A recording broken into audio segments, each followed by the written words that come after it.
I have the X4, a 360-degree camera from Insta360, and the new X5.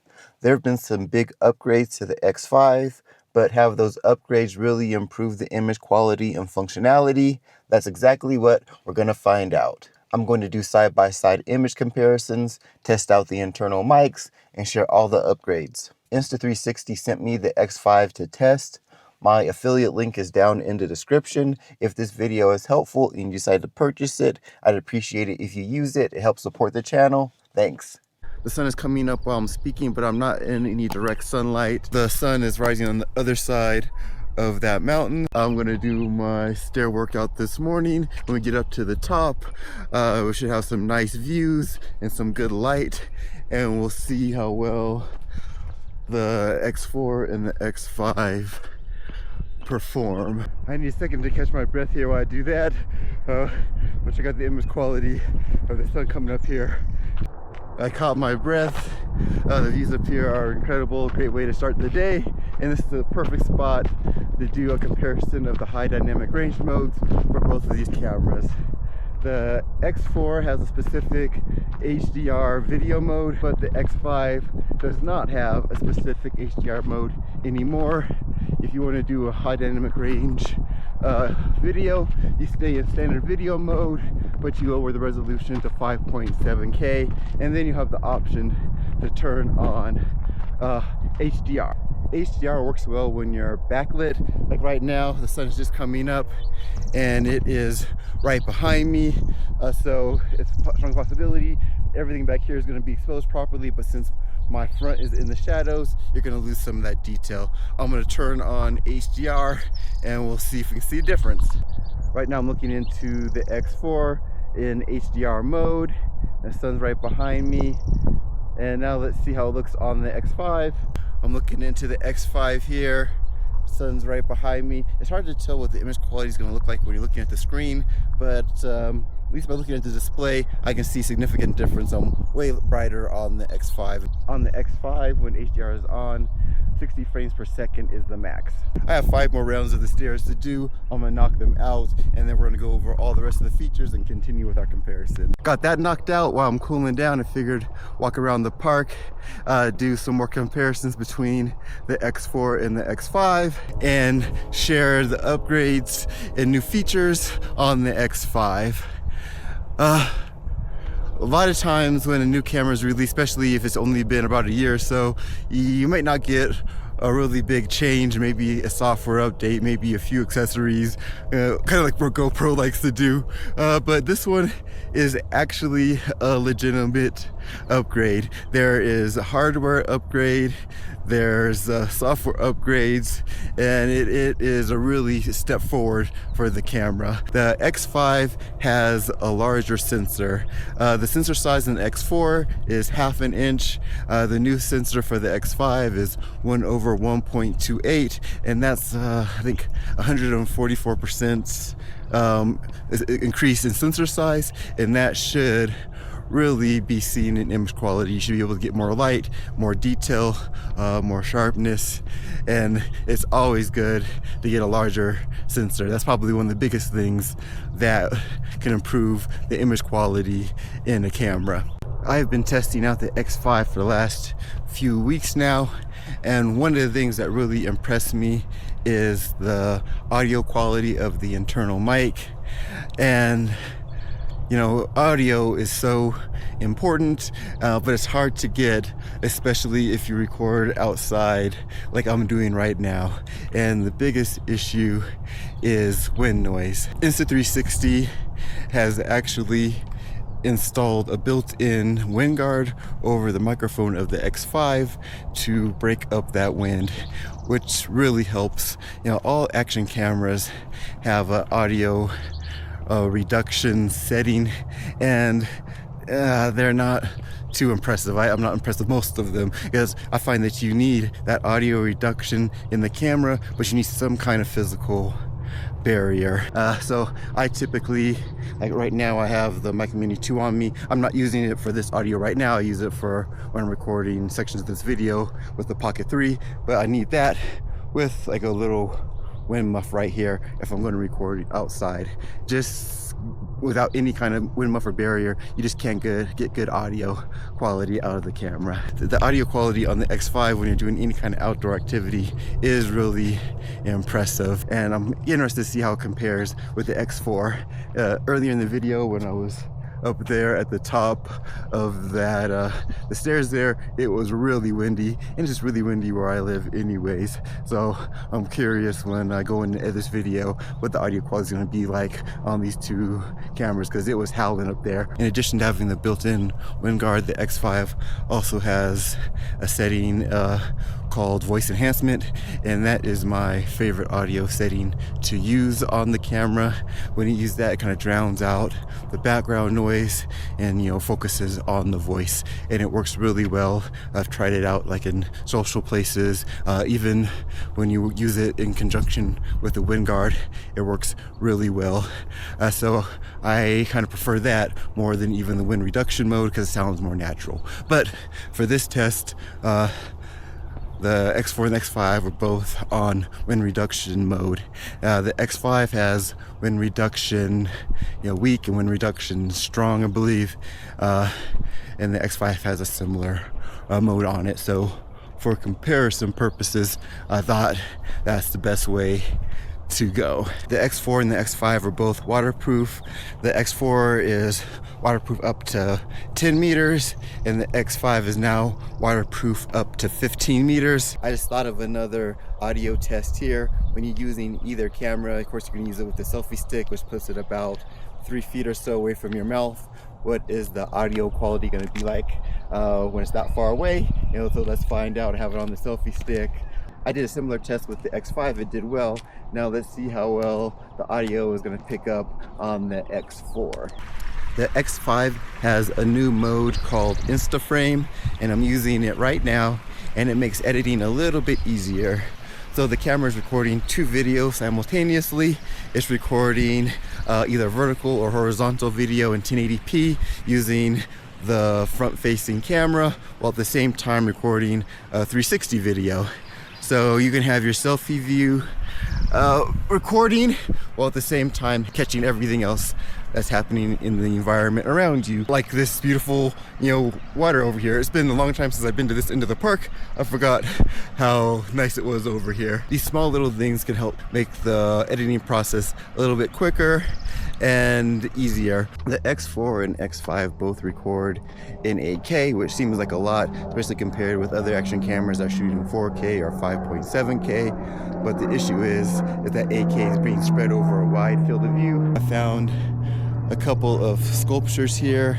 I'm gonna get video of them, and then in post I'm going to crop in and we'll do a comparison between the two.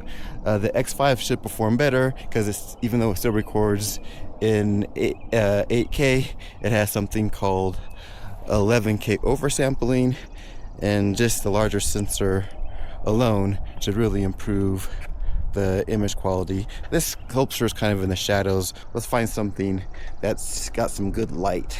Yeah, this should work better. We got some good light here. The sculpture has some color, some movement. This will give us a good test to check out, the image quality when we crop in here. When you look at the X4 and the X5 side by side, they look really similar, but there are a few physical differences. It's hard to tell, but the X5 is in my right hand here and is actually 1 millimeter taller and 1/10 of a millimeter thinner and weighs 3 grams less. And I was shocked that it weighs less because they put a bigger sensor and added 2 more processing chips, but it still manages to weigh less than the X4, which is surprising. When I was doing the audio test, I told you about the built-in wind guard on the X5, and that is it right there. Also, the USB-C port has been moved.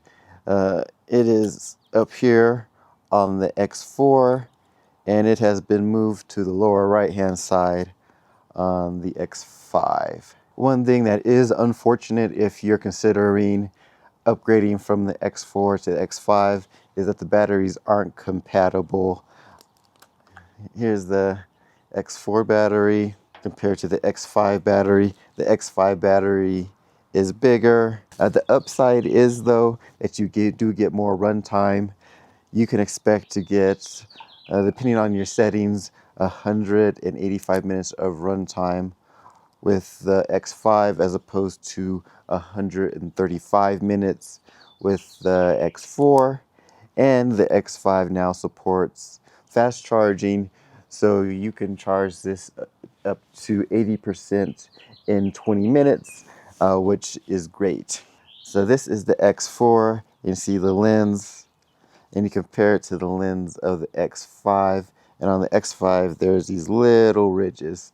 And those ridges are important because you can actually replace the lens on the X5 yourself, as opposed to having to send the X4 in to get your lens replaced and not having it for, at least 2 or 3 weeks or so. Being able to replace the lens yourself on the X5 is huge. If you want to do that, you will need this. This is the lens replacement kit, and it's $30. Probably the best $30 you're going to spend if you really want to use this to its fullest, because you see the lenses really kind of protrude and stick out, which makes them vulnerable. They did improve the quality of the lens glass between the X4 and the X5, but scratching and breaking is still a real possibility. And if you do that at the beginning of your trip, oh man, that would be horrible, because that means you can't get any footage from then on, at least 360 footage, because whatever lens you scratch is done. You're not going to be able to get good quality out of it. But here, if you have this kit with you, you scratch or break one of the lenses, you're out on vacation, you're out wherever you're doing, quickly, easy, change it yourself, and you're good to go. I'll show you what's included with the kit here.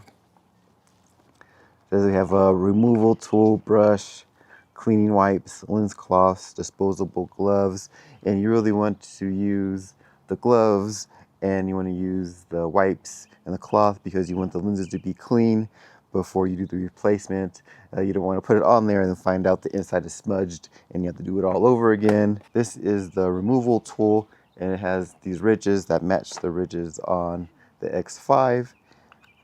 So it clicks in, you twist, left or right depending on what you're trying to do, and the lens comes right off. You have an air blower here, so you can blow away any debris or dust. And in this small little container is the actual replacement lens.